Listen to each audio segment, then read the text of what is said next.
Hello, my name is Michael Rodriguez, and I'm part of Group 2, and we are arguing for the Green New Deal, which is a proposed set of legislation, or rather an idea at this point, that combats climate change and global warming.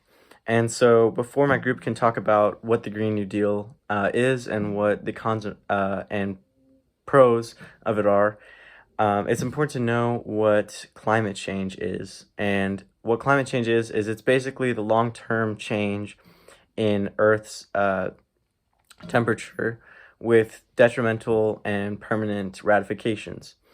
So, the main cause of climate change is what's called the greenhouse effect. And so, when the sun shines down on the Earth absorbs that solar energy and is warmed and sends that energy back into space. But greenhouse gases in the atmosphere, such as carbon dioxide, methane, and nitrous oxide, trap that solar energy and send it back to the Earth, further warming the Earth. So, this isn't necessarily a bad thing, but since the Industrial Revolution, as a human race, we've been heavily relying on things that increase greenhouse gases in the atmosphere. We are emitting greenhouse gases with things such as driving cars, manufacturing, increasing agriculture, and just burning fossil fuels. And so I analyzed a graph that shows from about the late 1700s to early 1800s, we had about close to zero fossil greenhouse gas emissions. Now to 2018, where there's over 35 trillion metric tons of greenhouse gas emissions going, that we're emitting and going to the atmosphere. And we've just been warming this planet to an alarming rate.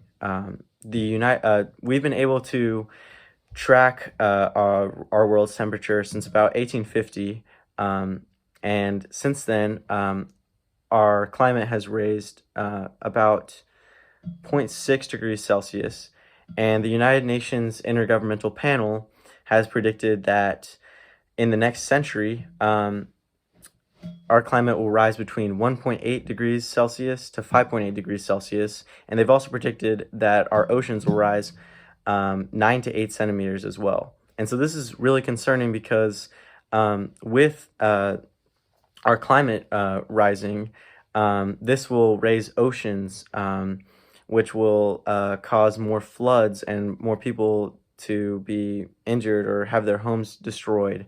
It will cause natural disasters from forest fires to hurricanes to become even more extreme. We've already seen these effects. It'll cause longer droughts. Smog, which is fog or haze combined with smoke and other atmospheric pollutants, will increase within urban areas. And we've already seen this in Beijing, where people have to wear masks outside. I know I'm sick of that, and we don't want to do that more in the future. And it will just cause extreme weather conditions around the board, which will make it uncomfortable for humans and animals in our food supply and our food chain. And climatologists around the world have predicted that we have about 10 years until to do something and to decrease our greenhouse gas emissions before the damage of climate change is irreversible. And so, what the Green New Deal plans to do is it plans to have a zero net emission of greenhouse gases, and it plans to have America run on renewable energy, and this will decrease all these effects and even make them obsolete of climate change. Thank you.